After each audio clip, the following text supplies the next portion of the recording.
आपने अभी भारत के विरुद्ध जो भी षड्यंत्र हो रहे हैं और होते रहे हैं, उनकी चर्चा डॉक्टर कन्नड़ साहब से सुनी, डॉक्टर राकेश कुमार जी आर्य से सुनी बड़ी ओजस्वी वाणी में।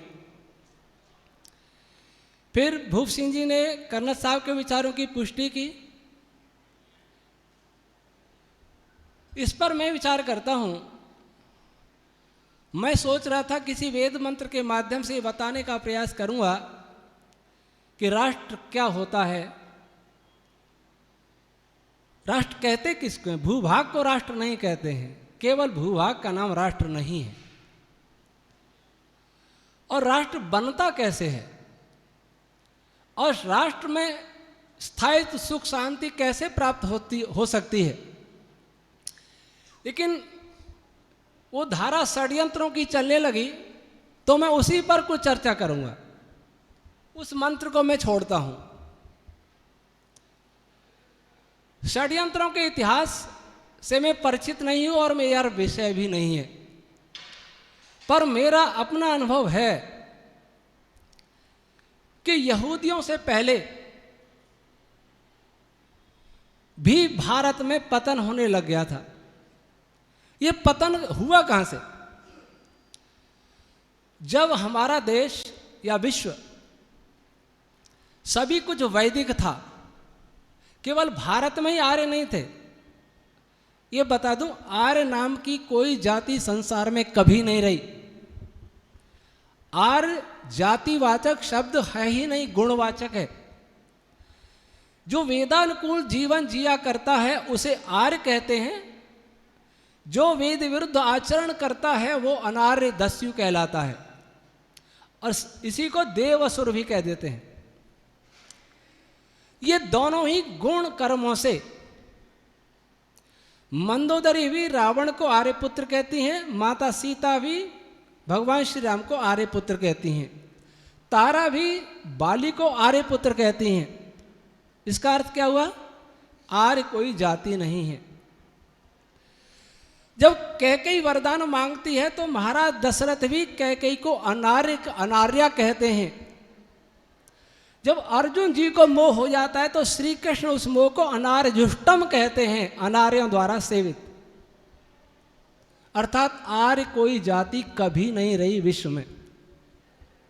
फिर ये आर्य जाति बाहर से आया, यहां के रहने वाले, तो ये क्या है? क्योंकि इस देश में महर्षि दयानंद सत्यार्थ प्रकाश में लिखते हैं कि इस देश में सदैव से आर्य श्रेष्ठ लोग बसते थे, इसलिए इस देश का नाम आर्यावर्त कहलाया।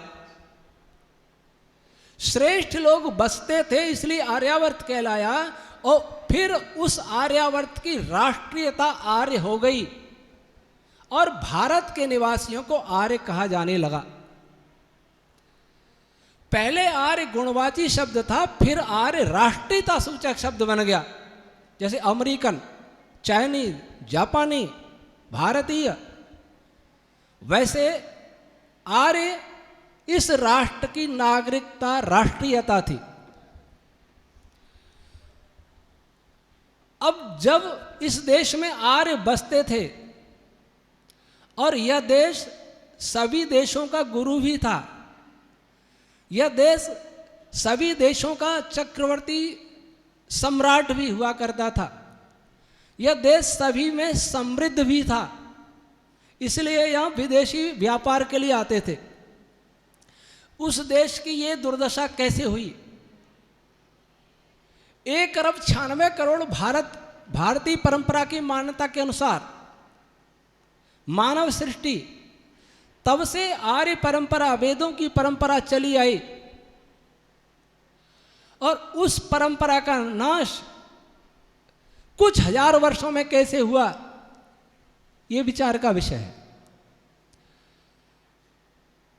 कार्य के लिए कार्य के कारणों को समझना बहुत आवश्यक है। जब तक किसी भी कार्य के कारण को नहीं समझेंगे, किसी भी समस्या के मूल कारण को नहीं समझेंगे, वह समस्या स्थायी रूप से दूर नहीं हो सकती। अस्थायी रूप से दूर हो सकती है, स्थायी रूप से कभी नहीं होगी। इसलिए यह समझना जरूरी है। महाभारत के समय भी इस देश का बहुत कुछ पतन हो गया था। एक समय था रामायण का, जहां महात्मा लक्ष्मण ने सीता जी के आभूषण पहचानने से मना कर दिया कि मैं नहीं जानता, वो जानते नहीं थे, देखा नहीं था। और एक महाभारत वो आया जो द्रौपदी का चीरहरण उन्हीं के देवर ने किया, करने का प्रयास किया। बहुत कुछ पतन हो गया था। निरुक्त का मैं भाष्य कर रहा हूं। निरुक्त का काल महाभारत से पहले का है, और उस समय भी ऐसे आचार्य लोग थे जो ये माना करते थे कि वेद मंत्र अनर्थक हैं। एक आचार्य कौत्स का नाम आता है। कहने का तात्पर्य कि पतन पहले से प्रारंभ हो गया। ऐसा क्यों प्रारंभ हुआ? ऐसा इसलिए प्रारंभ हुआ कि वेद के यथार्थ स्वरूप को धीरे धीरे भुला दिया गया। जब विद्या धीरे धीरे कम हो जाती है तो अविद्या उसका स्थान ले लेती है।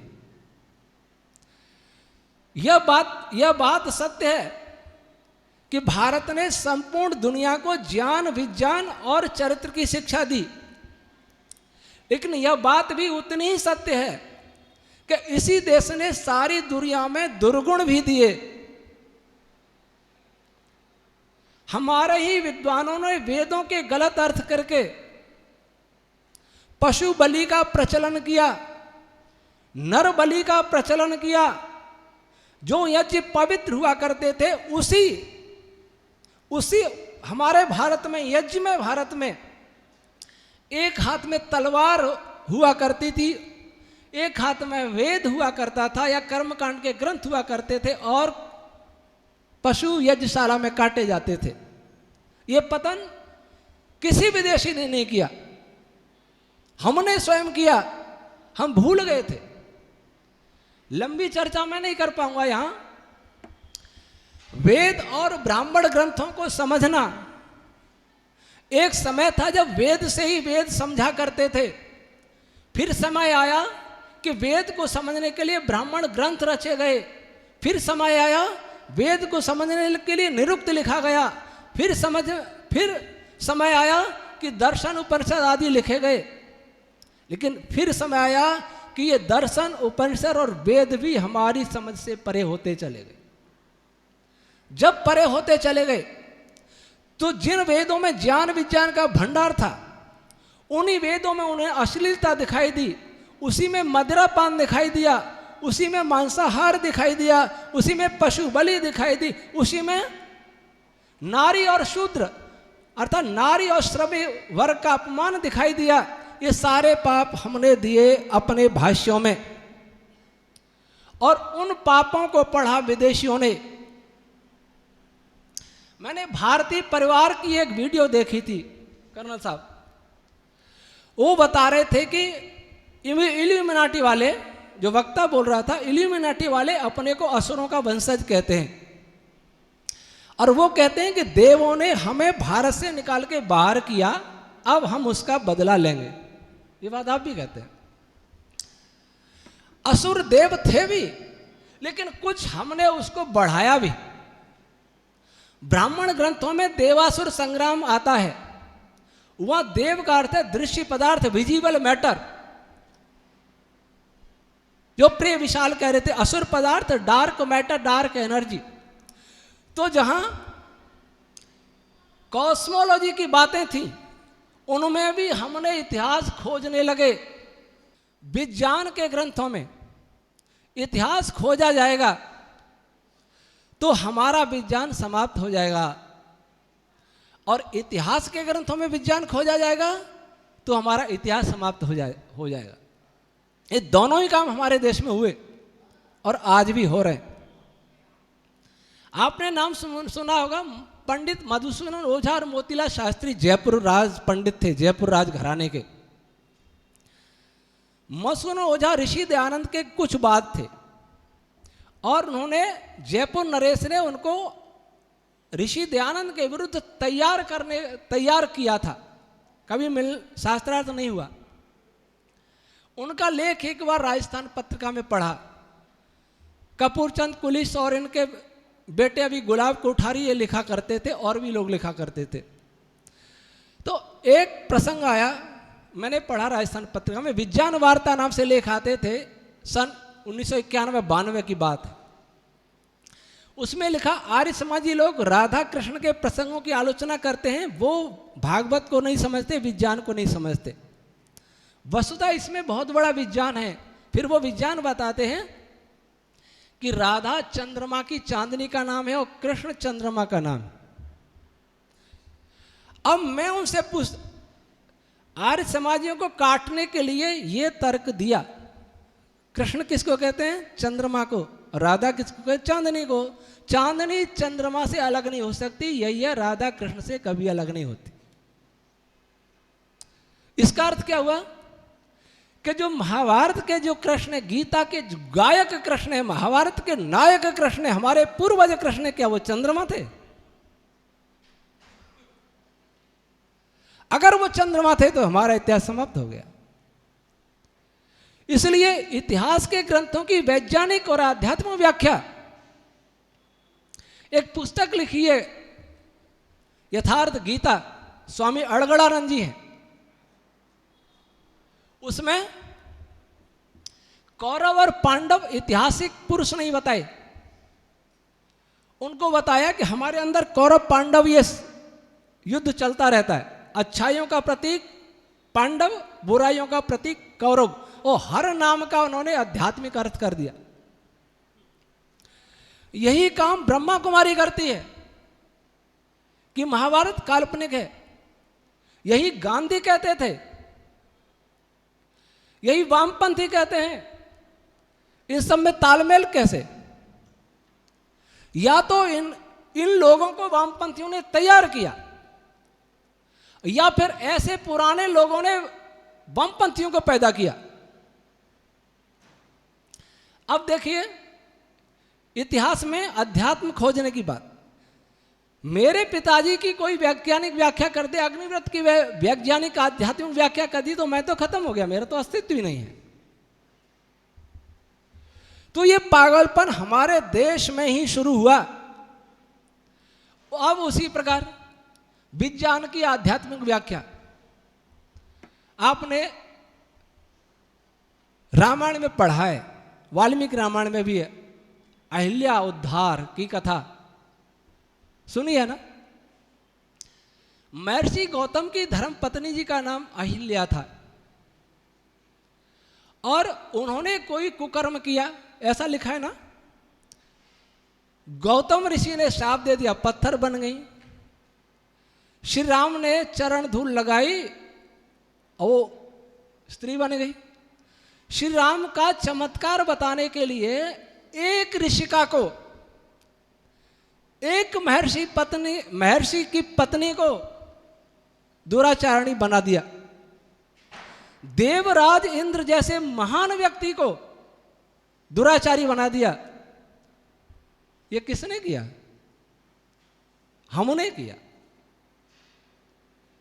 और हम उसको श्री राम की प्रशंसा में बड़े झूम झूम के गाते हैं। वास्तविकता क्या है? अहिल्या शतपथ ब्राह्मण में कंडिका है, उसमें अहिल्याजार इंद्र का विशेषण बताया है। अहिल्याजार इंद्र का विशेषण, बस, बाकी कुछ नहीं हुआ। अहिल्याजार पद आया और इंद्र पद आया। अहिल्याजार इंद्र का विशेषण बताया। इससे जिसके दिमाग में अश्लीलता भरी थी, उसने पूरी कहानी गढ़ करके वाल्मीकि रामायण में जोड़ दी। महर्षि आनंद ने इसको उद्धृत किया है ऋग्वेदादि भाष्य भूमिका में। वो कहते हैं इंद्र नाम सूर्य का है। अहिल्या, अहन कहते हैं दिन को, लिया अहिल्या का अर्थ जिसमें दिन लीन हो जाता है, वो क्या होती है? रात्रि। जार जीर्ण करने वाला, जो दिन रात्रि को जीर्ण करने वाला है, वह सूर्य इंद्र कहलाता है। वह इंद्र सूर्य अहिल्याजार कहलाता है, जो रात्रि को जीर्ण कर देता है। ये बात थी विज्ञान की। लेकिन वो कथा किसने जोड़ी? हाँ कर्नल साहब, ये शोध का विषय अवश्य है, इस पर आप भी विचार करिए कि जो ये हुआ है इसके पीछे भी तो कहीं विदेशी नहीं है जो संस्कृत पढ़ करके यहां बैठ गए।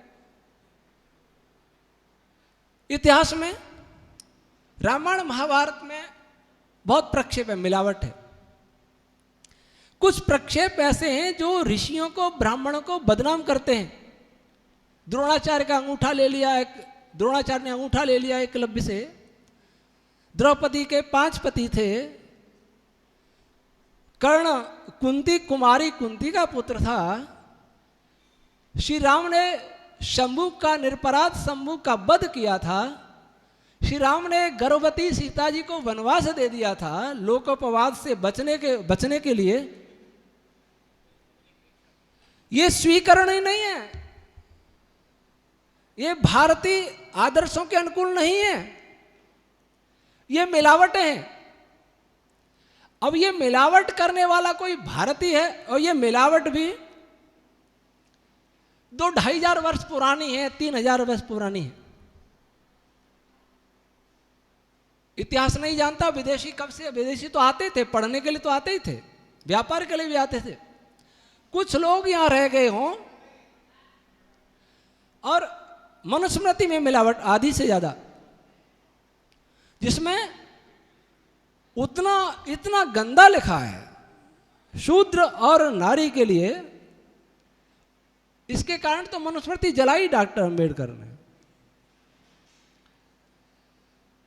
कौन था मिलाने वाला, यह विचार करना होगा। अब मैं प्रश्न आता, समाधान क्या होगा? ये तो बहुत सारा झगड़ा, इतना जाल है कि जितना घुसेंगे उतना गहरा होता जाता है। इतिहास की बात करें कि हमारा देश ऐसा था तो कोई विश्वास नहीं करता। इतिहास एक विवादित बना दिया जाता है। मुझे याद है मुंबई में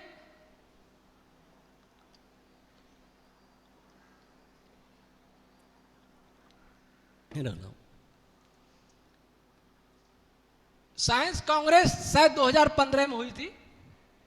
मोदी जी ने उसका उद्घाटन किया, 2015 की बात है शायद। एक वक्ता ने अपने पत्रवाचन में यह कह दिया था कि भारतीयों के पास 7,000 वर्ष पूर्व ही विमान था, और वो विद्वान आरएसएस या विज्ञान भारती का कोई व्यक्ति था। क्यों कम्युनिस्ट तो ऐसा कहेगा नहीं कि हमारे यहां विमान था पहले, वो तो ये कहेगा मूर्ख थे पहले। इस बात पर हस्ताक्षर अभियान चला। 200 वैज्ञानिकों ने हस्ताक्षर किए कि यह गलत स्टेटमेंट है, भारतीयों के पास कोई विमान नहीं था। मेरे पास भी उस समय बहुत फोन आए कि आपका इस विषय में क्या कहना है। मेरा विचार इसमें यह है कि जिस विद्वान ने यह बात साइंस कांग्रेस में कही, उसको वो बात वहां नहीं कहनी थी। 7,000 वर्ष पहले हमारे पास विमान था, यह इतिहास की बात है, साइंस की बात नहीं है। साइंस की बात तो यह होती कि 7,000 वर्ष पहले हमारे पास विमान विद्या क्या थी, कौन सी थ्योरी थी, वो बताता, तो वो साइंस कहलाती। चाहे वो वैज्ञानिक का इतिहास क्यों न हो, लेकिन वो इतिहास है, विज्ञान नहीं है। उसने एक गलत मंच पर ये बात कही। और जो हस्ताक्षर अभियान चला रहे थे वो तो बौद्धिक दास थे। लेकिन एक बात और कह दूं, इसको डॉक्टर भूप सिंह जी समझेंगे कि जो ये बता रहा है कि 7,000 वर्ष पहले भरद्वाज हुए, रामायण हुई 7,000 वर्ष पहले, वो भी कम बौद्धिक दास नहीं है। उन्होंने रामायण का काल 7,000 कैसे निकाला? अगर रामायण का काल लाखों बताएंगे तो उनको डर होता है कि पश्चिमी लोग नहीं मानेंगे, साइंस मान्यता नहीं देगा। क्यों डॉक्टर साहब, एक बात हुई थी हमने, जो शोधकर्ता इस भय से शोध न कर सत्य नहीं कह पाए कि विदेशी मान्यता नहीं देंगे, तो वो तो बौद्धिक दास है। इसलिए वो भी बौद्धिक दास कम नहीं था। इतिहास की बात जब विवाद में पड़ जाए, विवाद का विषय बन जाए, इतिहास को प्रमाणित करना भी सबसे कठिन होता है। इसलिए मैंने तो वो विषय चुना जिसमें कोई विवाद कर ही नहीं सकता, अगर वो ईमानदार है तो। मैं ये नहीं कहता कि हमारे यहां बहुत विज्ञान था, ऋषि मुनि बहुत साइंस जानते थे, कॉस्मोलॉजी के, एस्ट्रोफिजिक्स के बड़े बड़े वैज्ञानिक हुआ करते थे। ऐत्रेय महीदास बड़े वैज्ञानिक मैं नहीं कहूँगा, मैं तो ये कहूँगा कि ऐत्रेय महीदास को मैंने समझा, आप अपने साइंस से मिला लो, आमने सामने बात कर लो, कौन विद्वान था मालूम पड़ जाएगा। आप अपनी थ्योरी लाइए, होंगे जब होंगे। एक बार क्या हुआ, शायद 1990 की बात है, मैं उदयपुर से जयपुर आ रहा था, बस में रात्रि को मिडवे होटल पर बस रुकी, रात के 12 बजे, जून का महीना था। एक संस्कृत के विद्वान डॉक्टर अशोक तिवारी, काशी के रहने वाले, उदयपुर संस्कृत कॉलेज के व्याकरण विभाग के अध्यक्ष थे, वो भी बाहर उतरे और मैं भी बाहर उतरा। उनको व्याकरण का बड़ा अभिमान था, तो मुझे उन्होंने छेड़ना प्रारंभ कर दिया। स्वामी जी आप कौन से संप्रदाय से हैं? मैंने कहा कोई संप्रदाय नहीं है, मैं संप्रदाय मानता ही नहीं। क्या नहीं कुछ संप्रदाय तो होगा? मैं नहीं है। क्या नहीं कुछ तो होगा? मैंने कहा मैं वेद का प्रचारक हूं। तो बोले क्या आर्य समाजी हैं क्या? तो मैंने कहा अगर आप ऐसा मानते हैं कि आर्य समाजी ही वेद का प्रचारक है, हो सकता है, तो मुझे इस पर गर्व है। फिर वो कहने लगे आर्य समाजों में शास्त्रार्थ मार्ती कहाँ है? कहाँ शास्त्रार्थ मार्ती? स्वामी दयानंद की हार हुई काशी में, मैं काशी का रहने वाला हूं, मुझे पता है। मैंने आपका परिचय, उनसे परिचय पूछा। मैं डॉक्टर तिवारी जी शिमला के रहने वाले ही अच्छा सेब खाते हैं, ये गारंटी नहीं इस बात की। शिमला वाले अच्छा बेच देते हैं, खराब सेब खाते हैं। तो अब काशी के इसलिए आपको जानकारी है, ये कोई प्रमाण नहीं है। और जानकारी तो बता दीजिए, शास्त्रार्थ, काशी शास्त्रार्थ आपने पढ़ा है क्या? फिर वो कहने लगे कौन हुआ शास्त्रार्थ मार्ती, आज कौन है? तो बोले कौन है? मैंने कहा किनको करना शास्त्रार्थ? वहाँ और लोग भी इकट्ठे हो गए, लोग चाय पी रहे थे, बाकी हमारी बातें सुनने लगे।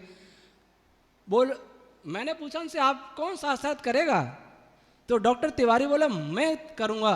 नहीं कौन करेगा? मैं करूँगा, मैं खड़ा हूँ, आइए करते हैं। तो हमें किसी दूसरे का आश्रय लेता ही नहीं।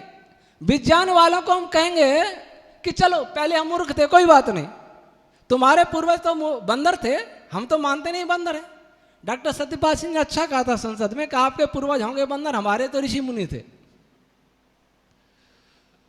तो अगर वो मानते हैं कि पहले भारतीय मूर्ख थे, कोई जाने दीजिए, आप तो आज आ जाइए।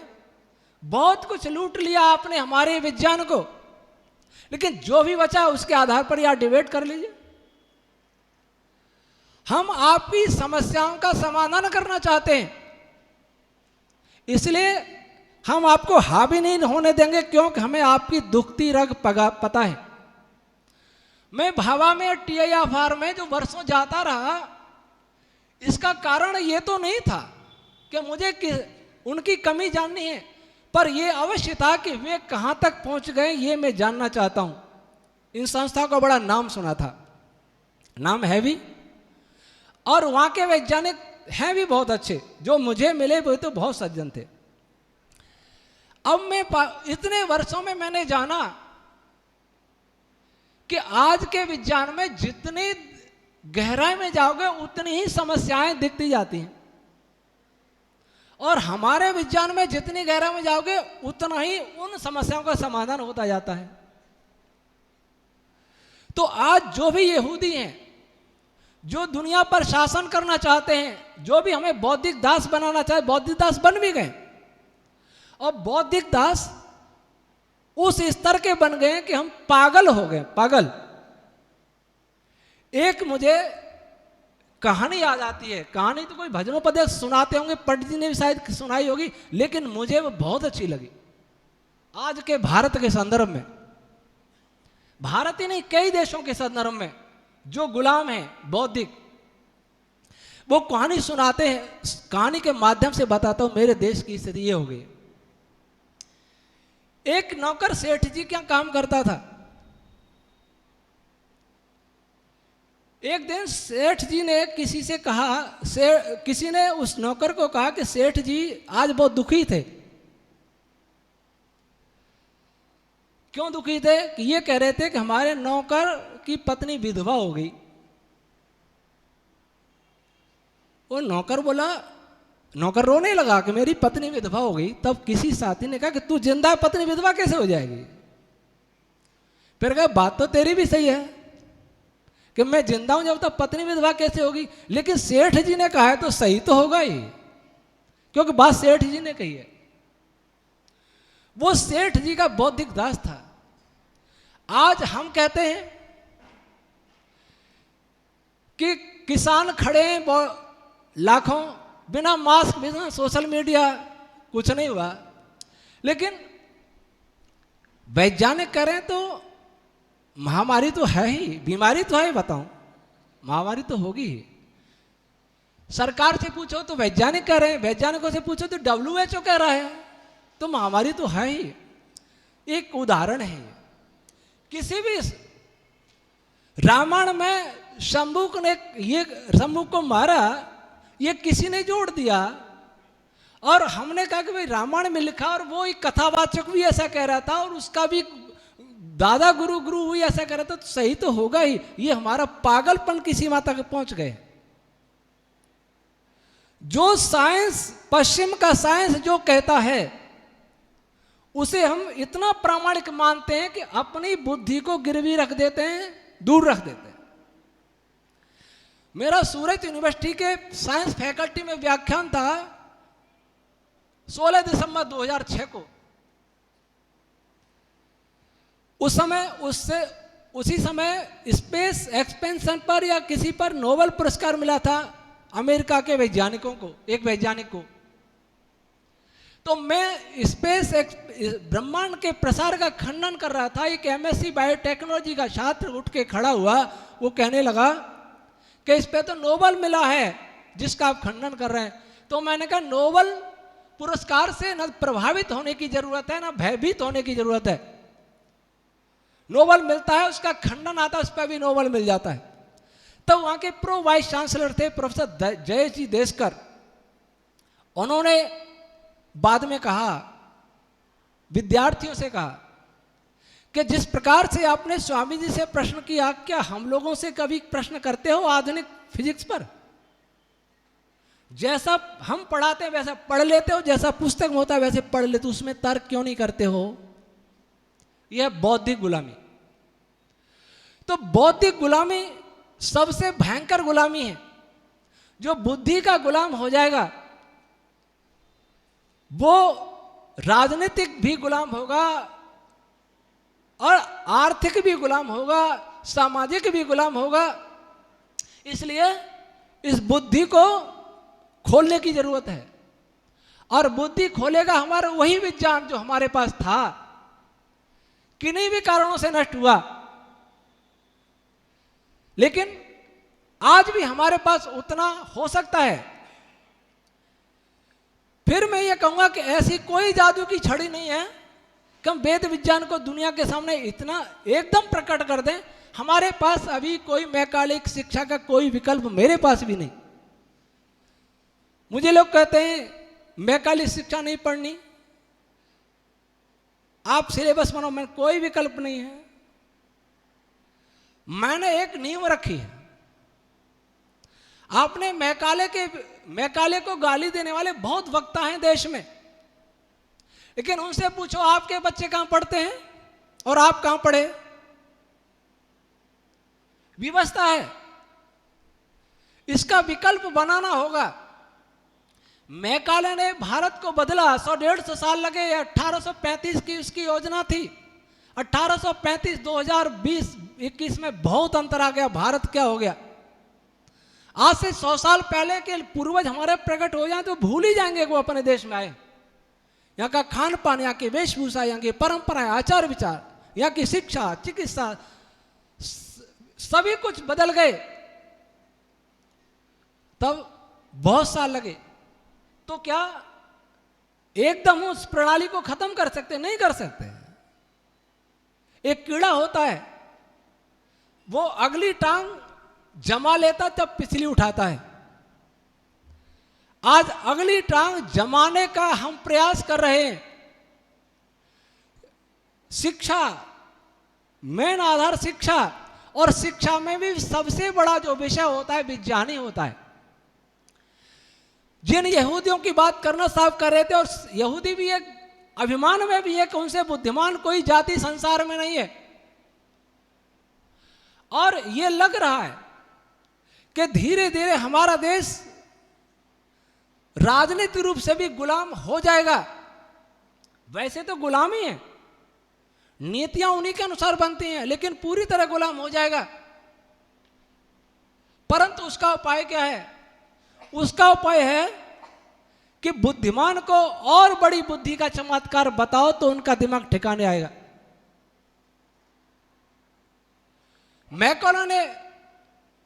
मैकोले के साथ सारी दुनिया थी, क्योंकि ब्रिटेन का राज था बहुत सारे देशों में, वे देश उसके साथ थे, लेकिन वेद के साथ कौन है? आप चाहते हैं, मेरे से पूछते हैं कि ये करो ये करो ये करो, लेकिन आप इसके लिए क्या करने के लिए तैयार हैं?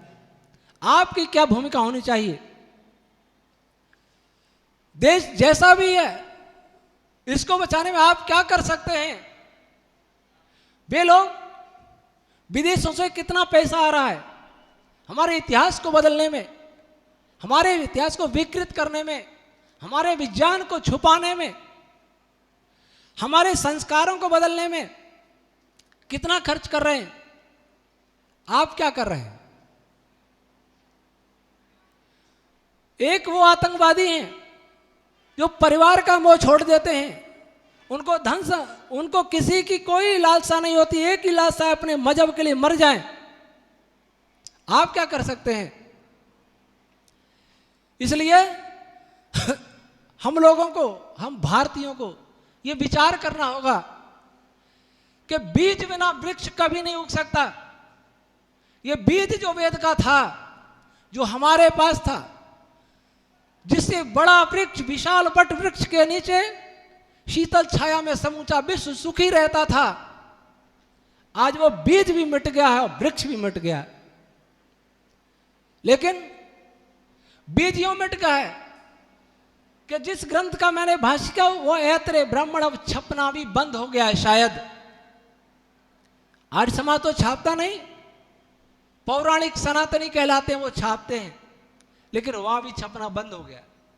और वो छापते हैं तो उसमें क्या छापते हैं? पशु को इस प्रकार से मारो, बूचड़ खाना बना देते हैं। आज कोई गो हत्या करे तो हम किसी पार्टी को दोषी देंगे, करेंगे, दोषी बताएंगे, किसी मजहब को दोषी बताएंगे, किसी विचारधारा को दोषी बताएंगे, लेकिन उसने सीखा हमारे ग्रंथों से।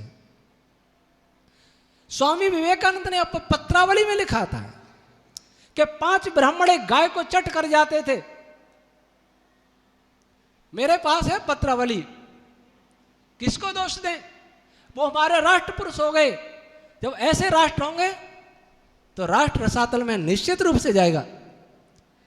जिस ऋषि दयानंद ने यह कहा कि आर्यावर्त देश के सदृश कोई देश भूमंडल में नहीं है, जिस ऋषि दयानंद ने कहा कि भूगोल में जितनी भी विद्या फैली है वो यह आर्यावर्त देश से फैली है, जिस देश ने कहा कि कोई कितना ही करे स्वदेशी राज्य सर्वोपरि उत्तम होता है, उस ऋषि दयानंद को कितने राष्ट्र भक्त कहलाने वालों ने अपना आदर्श माना।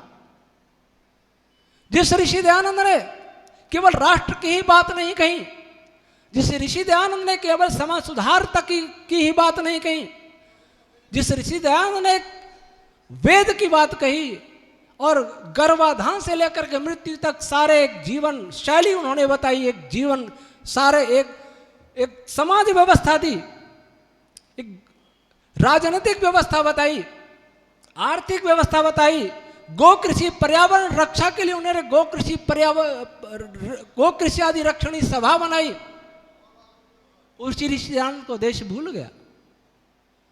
जब आजादी की 50वीं जयंती मनाई जा रही थी, रात भर संसद चली थी, मैंने भी रेडियो पर सुना था, आर्य समाज भीनमाल में रहता था, मैंने सोचा था कि आज तो ऋषि दयानंद को कम से कम सांसद याद करेंगे। दुख की बात है, एक भी सांसद ने ऋषि दयानंद का नाम नहीं लिया। जो राष्ट्रभक्ति का पाठ हमें पढ़ाते हैं, एक बार विश्व हिंदू परिषद के एक बहुत बड़े मार्गदर्शक नेता माने जाते हैं आचार्य धर्मेंद्र जी, अच्छे आदमी हैं, मैंने उनको अपना साहित्य भेजा। आचार्य धर्मेंद्र जी जयपुर में रहते हैं, बड़े ओजस्वी वक्ता हैं। तो उनका फोन आया, ये बात शायद 11 की होगी, 10 या 11 की। उन्होंने कहा, आचार्य जी आप बहुत बड़ा कार्य कर रहे हैं, लेकिन मैं आपसे एक निवेदन करता हूं, आग्रह करता हूं। मैंने कहा बोलिए महाराज जी। कि आर्य समाज ने देश को बहुत बलिदानी वीर दिए। बहुत तो ऐसे हैं जिनके नाम को कोई जानता नहीं, गुमनाम होकर रह गए। उनका इतिहास लिखने की बहुत आवश्यकता है। उन्होंने कहा आरएसएस और विश्व हिंदू परिषद, हम तो आपके पीछे चलने वाले हैं, हमने तो आपसे ही सीखा, आर्य समाज से सीखा है, इसलिए आप ये काम और करिए। ये बात उन्होंने और ये भी कहा कि मैंने प्रोफेसर राजेंद्र जिज्ञासु जो आर्य समाज के एक इतिहास के लेखक हैं, मैंने उनको भी ये बात कही है कि इसका भी इतिहास लिखिए। लेकिन ऐसे कितने आचार्य धर्मेंद्र हैं भारत में जो इस बात को स्वीकारेंगे। पर आचार्य धर्मेंद्र जी ने सार्वजनिक रूप से बात कही, ऐसी मुझे जानकारी नहीं है, मुझे व्यक्तिगत रूप से बात कही। तो जो देश अपने आदर्शों को ठीक ठीक नहीं चुन पाता, जो देश अपनी धार्मिक मान्यताओं का संशोधन नहीं कर पाता, शुद्ध धर्म को नहीं अपना सकता, जो देश अपनी शुद्ध विद्या की खोज करने का प्रयास नहीं करता, जो देश अपने पूर्वजों के इतिहासों की गलतियों से सीखता नहीं है और उन ऐतिहासिक अपने पूर्वजों के आदर्शों को अपनाता नहीं है, वो देश बच नहीं सकता। जब आज भारत का युवक अच्छे पढ़े लिखे से पूछें, इतिहास की बात करें, उसे कोई रुचि नहीं, उसने अपने पूर्वजों के इतिहास में कोई रुचि नहीं है। उसकी रुचियां बदल गई, उसके संस्कार बदल गए, उसकी भावनाएं बदल गई। इस सब का समाधान है वैदिक रश्मि थ्योरी। क्यों है वैदिक रश्मि थ्योरी? वैदिक रश्मि थ्योरी वह ब्रह्मास्त्र है जो वर्तमान विज्ञान के आसुरी विचारों को नष्ट करने की क्षमता रखती है। वैसे विज्ञान आसुरी नहीं होता। जब विज्ञान दो शक्तियों के हाथ की कठपुतली बन जाता है तो आसुरी बन जाता है। एक कठपुतली है पूंजीपति और एक कठपुतली है राजसत्ताएं। कठपुतली नहीं, कठपुतली के नियंत्रक। जब विज्ञान राजसत्ताओं और पूंजीपतियों से नियंत्रित होने लगता है, उनके हितों के लिए काम आने लगता है, तो वो विज्ञान नहीं रहता, वो विज्ञान आसुरी कहलाता है। क्योंकि असुर शब्द का अर्थ है अपने ही प्राण पोषण में तत्पर। इसलिए जो यहूदी ये सोचते हैं कि वो सबसे बुद्धिमान है, उन यहूदियों को हमें बताना होगा कि हम आपसे ज्यादा हैं। पूर्वजों की बात छोड़िए, आज भी गीता में 4 प्रकार के भक्त कहे गए। उनमें सबसे बड़ा भक्त किसको माना भगवान कृष्ण ने? जो ज्ञान से भक्त होता है, ज्ञान से भक्त होता है। हमारे ज्ञान से जो ज्ञान विज्ञान की टॉर्च लिए फिरते हैं और हमारी युवा पीढ़ी को गुमराह करते हैं, हमारी आंखों में टॉर्च डाल करके हमें अंधा करने की कोशिश करते हैं, हमें वैदिक रश्मि थ्योरी की उससे ज्यादा चमकदार टॉर्च उनकी आंखों में डालनी होगी। फिर वो अपनी टॉर्च रख देंगे, नीचे बैठ जाएंगे और उनकी टॉर्च हमारी आंखों को बंद करने के लिए है, लेकिन हमारी टॉर्च उनकी आंखों को खोलने के लिए होगी, बंद करने के लिए नहीं होगी। क्योंकि डॉक्टर साहब जो कह रहे थे शांति, ऐसा विश्व में कोई देश नहीं है, ऐसा विश्व में कोई मजहब नहीं है जो संपूर्ण ब्रह्मांड की शांति की कामना करता हो। कोई अपने मजहब की कामना करता है, कोई अपनी कथित जाति की कामना करता है, कोई अपने देश की कामना करता है, लेकिन वेद ऐसा है जो संपूर्ण ब्रह्मांड को की शांति की बात करता है। और उस वेद की आज ये दुर्दशा, हमारे पूर्वजों की गलतियों को हम भुगत रहे। जो हिंदू समाज ये सोचता है कि उनके देवी देवता का अपमान हो रहा है। जब कन्हैया कुमार ने मनुस्मृति जलाई जेएनयू में और भगवती उमा जी को वैश्या कहा था, आपको याद है? मैंने कन्हैया कुमार को पत्र लिखा था, मैंने जेएनयू के कुलपति को पत्र लिखा था, मैंने वहां के शिक्षा संघ के अध्यक्ष को पत्र लिखा था कि आप कितना जानते भगवान मनु को, कितना जानते भगवती उमा को, और अपनी एक पुस्तक भेजी थी, बोलो किधर जाओगे, पढ़ के देखो, वापिस मुझे जवाब दो। तो कन्हैया कुमार का मेल आया, बहुत चालू लड़का है वो क्या लिखता है, स्वामी जी आपका आशीर्वाद मिला, बहुत बहुत धन्यवाद। ये मेल किया। उस मेल को पढ़ के कोई ये कहेगा कि मैंने उसे आशीर्वाद दिया, कितना चतुर है। तो इसके लिए जो अपने को सनातनी कहते हैं, हिंदू कहते हैं, उनसे मैं पूछना चाहता हूं, क्या आपको कभी दर्द होता है? जब कोई ब्रह्मा जी को दुराचारी कहता है, शिव जी को कहता है, विष्णु जी को कहता है, इंद्र को कहता है, आपके दिल में कभी दर्द होता है? ये दर्द ऋषि दयानंद के लोगों में होता है। ये दर्द ऋषि दयानंद को होता था, जिन्होंने इस हिंदू जाति को उस समय खड़ा किया जो मुरझा चुके थे, अपने को दास समझ चुके थे, अपने को दीनहीन समझ चुके थे, और अपना जो आर्य हमारी राष्ट्रीयता उसको भूल करके हिंदू अपने को समझ बैठे थे। लेकिन उसी ऋषि दयानंद के हमने नहीं माने। आज मैं जो आप मंदिरों में पूजा कर रहे हैं, बहुत धन लगा रहे हैं, लेकिन वेद के लिए धन नहीं है, राष्ट्र के लिए धन नहीं है। लेकिन मुझे आज चिंता होती है, मैं मूर्ति पूजा नहीं करता, आर्य समाज मूर्ति पूजा नहीं करता, लेकिन आर्य समाज ने मूर्तियों को बचाया। हैदराबाद से पूछो, आर्य समाज ने मंदिरों को बचाया है। और आज मुझे चिंता होती है, यही दशा चलती रही तो इन मंदिरों को बचाने वाला भी आगे 100-200 साल में कोई बचने वाला मुझे दिखाई नहीं दे रहा। अगर आप इनको बचाना चाहते हो तो हमारे साथ मिलके चलो। मंदिर जब बचेंगे, जब मंदिरों में जिनकी मूर्तियां आप रखें उनको बचा लो, उनके चरित्र को बचा लो। श्री राम मंदिर जब बचेगा, जब श्री राम के चरित्र को बचा लो, उनके आदर्शों को बचा लो, उनके उपदेशों को बचा लो। कृष्ण जी का मंदिर जब बचेगा, जब कृष्ण जी को बचा लो। हमने चरित्रों को छोड़ा, उनके उपदेशों को छोड़ा, और चरित्र छोड़ करके हम कायर बन गए, दीनहीन बन गए, मूर्ख बन गए, बौद्धिक दास बन गए। दास क्या मंदिरों को बचाएगा? न वो घर को बचा पाएगा, न मंदिरों को बचा पाएगा, न अपने शरीरों को बचा पाएगा। इसलिए आए, विचार करें। भाषणों से देश नहीं बचेगा, देश बचेगा इसका मूल बचाने से, इसका ज्ञान विज्ञान बचाने से। और ज्ञान विज्ञान ही संस्कारों को बचा सकता है। अंधविश्वासों के भावनाओं के आधार पर संस्कार बौद्ध नहीं चल पाएंगे, लेकिन ज्ञान पूर्वक संस्कार बनेंगे, वो स्थायी बनेंगे। और संस्कार स्थायी बनेंगे तब भावना स्थायी बनेंगी, और भावना स्थायी बनेंगी तब हमारा राष्ट्रीय स्वाभिमान प्रखर होगा। जिस देश के नागरिकों में राष्ट्रीय स्वाभिमान नहीं होता वो देश नष्ट हो जाता है। वर्तमान में हमारा राष्ट्रीय स्वाभिमान बिल्कुल नहीं है। हम विदेशियों के, हम परजीवी हो गए, परजीवी। अमेरिका कह रहा है तो अच्छा है, सही है, इंग्लैंड कह रहा है, जापान कह रहा है, हम कुछ है ही नहीं। और जब कहा जाता है कि हमारा देश 5000 वर्ष पुराना है, एक बार तो मोदी जी को कहते सुना, 5000 वर्ष पुराना।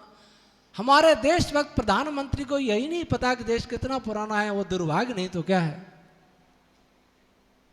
ये ऋषि दयानंद ही सिखा सकते हैं कि देश कितना पुराना है। ये भी ऋषि दयानंद सिखा सकते हैं कि देश कितना महान था। तो आए, ऋषि दयानंद की बात माने, ऋषि दयानंद के मार्ग पर चलें, वेद मार्ग पर चलें, और उस चलने का एक रास्ता हमने बनाने का प्रयास किया, वैदिक विज्ञान। आए उस विज्ञान के मार्ग पर चलें और उस देश को बचाएं, स्थायी समाधान करें सभी समस्याओं का।